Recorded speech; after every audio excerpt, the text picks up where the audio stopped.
On va lire maintenant quelques extraits de l'œuvre. Le capitaine Ledoux, commandant et constructeur du bateau négrier l'Espérance, se rend de Nantes à Joal, port sénégalais. Extrait numéro 1, le bateau. Le capitaine Ledoux, au contraire, avait été le premier à recommander à son armateur l'usage des caisses en fer destinées à contenir et conserver l'eau. À son bord, les menottes et les chaînes, dont les bâtiments négriers en provision, étaient fabriqués d'après un système nouveau et soigneusement vernis pour les préserver de la rouille. Mais ce qui lui fit le plus d'honneur parmi les marchands d'esclaves, ce fut la construction qu'il dirigea lui-même d'un brick destiné à la traite, fin voilier étroit, long comme un bâtiment de guerre, et cependant capable de contenir un très grand nombre de noirs. Il le nomma l'Espérance. Il voulut que les entreponts étroits et rentrés n'eussent que 3 pieds 4 pouces de haut, prétendant que cette dimension permettait aux esclaves, de taille raisonnable, d'être commodément assis. Quel besoin ont-ils de se lever? Arrivés aux colonies, disait Ledoux, ils ne resteront que trop sur leurs pieds. Les Noirs, le dos appuyé au bordage du navire et disposés sur 2 lignes parallèles, laissaient entre leurs pieds un espace vide qui, dans tous les autres négriers, ne sert qu'à la circulation. Ledoux imagina de placer dans cet intervalle d'autres nègres couchés perpendiculairement au premier. De la sorte, son navire contenait une dizaine de nègres de plus qu'un autre du même tonnage. À la rigueur, on aurait pu en placer davantage. Mais il faut avoir de l'humanité et laisser à un nègre au moins 5 pieds en longueur et 2 en largeur pour s'ébattre, pendant une traversée de 6 semaines et plus. Car enfin, disait Ledoux à son armateur, pour justifier cette mesure libérale, les nègres, après tout, sont des hommes comme les blancs. Ledoux négocie avec Tamango, chef guerrier, l'achat d'esclaves. Extrait numéro 2, la négociation. On s'assit, et un matelot qui savait un peu la langue wolof servit l'interprète. Les premiers compliments de politesse échangés, un mousse apporta un panier de bouteilles d'eau de vie. On but. Et le capitaine, pour mettre Tamango en belle humeur, lui fit présent d'une jolie poire à poudre en cuivre, ornée du portrait de Napoléon en relief. Le présent accepté avec la reconnaissance convenable, on sortit de la case, on s'assit à l'ombre, en face des bouteilles d'eau de vie. Et Tamango donna le signal de faire venir les esclaves qu'il avait à vendre. Ils parurent sur une longue file, le corps courbé par la fatigue et la frayeur, chacun ayant le cou pris dans une fourche longue de plus de 6 pieds, dont les 2 pointes étaient réunies vers la nuque par une barre de bois. Quand il faut se mettre en marche, un des conducteurs prend sur son épaule le manche de la fourche du premier esclave, celui-ci se charge de la fourche de l'homme qui le suit immédiatement.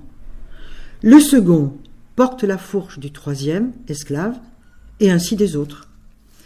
S'agit-il de faire halte, le chef de file enfonce en terre le bout pointu du manche de sa fourche, et toute la colonne s'arrête.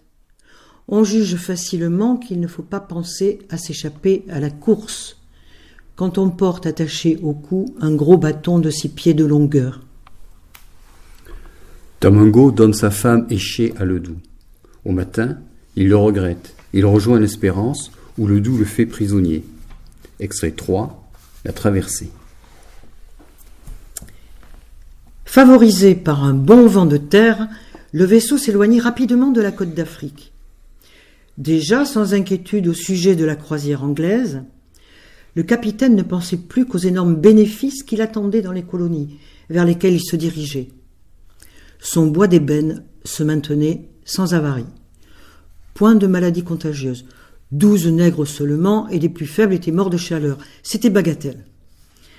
Afin que sa cargaison humaine souffrît le moins possible des fatigues de la traversée, il avait l'intention de faire monter tous les jours ses esclaves sur le pont.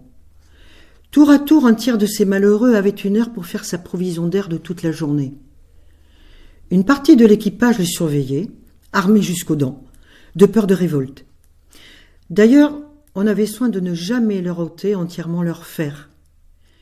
Quelquefois, un matelot qui savait jouer du violon les régalait d'un concert. Il était alors curieux de voir toutes ces figures noires se tourner vers le musicien, perdre par degrés leur expression de désespoir stupide. Rire d'un gros rire et battre des mains quand leur chaîne le leur permettait. L'exercice est nécessaire à la santé. Ainsi, l'une des salutaires pratiques du capitaine Ledoux, c'était de faire souvent danser ses esclaves comme on fait piaffer des chevaux embarqués pour une longue traversée. « Allons, mes enfants, dansez, amusez-vous » disait le capitaine d'une voix de tonnerre, en faisant claquer un énorme fouet de poste. Et aussitôt, les pauvres noirs sautaient et dansaient. Tamango provoque une mutinerie dans laquelle tous les esclavagistes sont tués. Extrait numéro 4, la mutinerie. Tout à coup, Tamango, qui venait doucement de rompre ses fers, pousse un grand cri, qui devait servir de signal, tire violemment par les jambes le matelot qui se trouvait près de lui, le culbute, et lui mettant le pied sur le ventre, lui arrache son fusil, et s'en sert pour tuer l'officier de quart. En même temps, chaque matelot de garde est assailli, désarmé et aussitôt égorgé. De toutes parts, un cri de guerre s'élève. Le contremaître, qui avait la clé des fers, succombe un des premiers.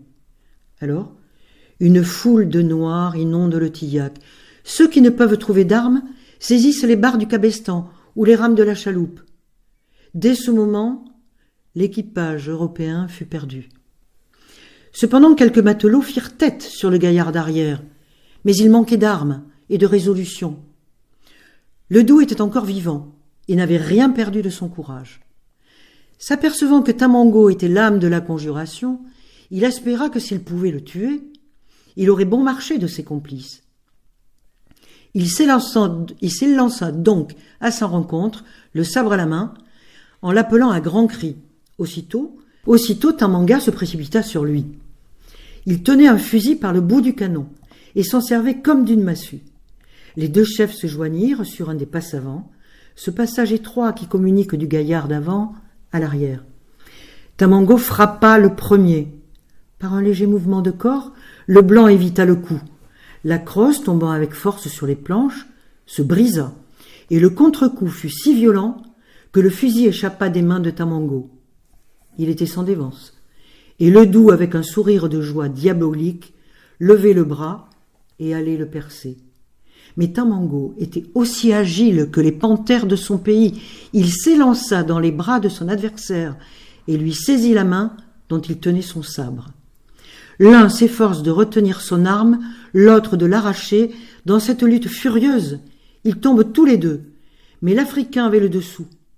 Alors, sans se décourager, Tamango, étreignant son adversaire de toute sa force, le mordit à la gorge avec tant de violence que le sang jaillit comme sous la dent d'un lion.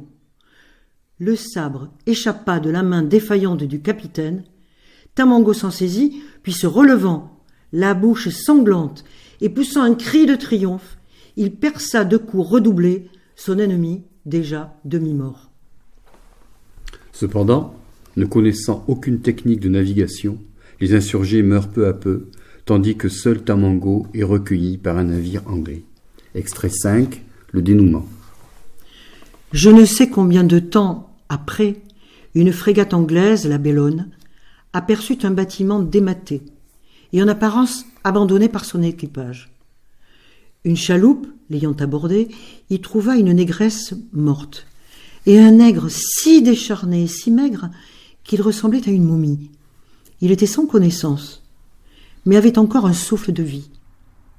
Le chirurgien s'en empara, lui donna des soins, et quand la Bellone aborda à Kingston, Tamango était en parfaite santé. On lui demanda son histoire. Il dit ce qu'il en savait. Les planteurs de l'île voulaient qu'on le pendît comme un nègre rebelle. Mais le gouverneur, qui était un homme humain, s'intéressa à lui, trouvant son cas justifiable, puisqu'après tout, il n'avait fait qu'user du droit de légitime défense, et puis ceux qu'ils avaient tués n'étaient que des Français. On le traita comme on traite les nègres, pris à bord d'un vaisseau négrier que l'on confisque. On lui donna la liberté, c'est-à-dire qu'on le fit travailler pour le gouvernement, mais il avait 6 sous par jour et la nourriture. C'était un fort bel homme. Le colonel du 75e le vit et le prit pour en faire un cymbalier dans la musique de son régiment. Il apprit un peu d'anglais, mais il ne parlait guère.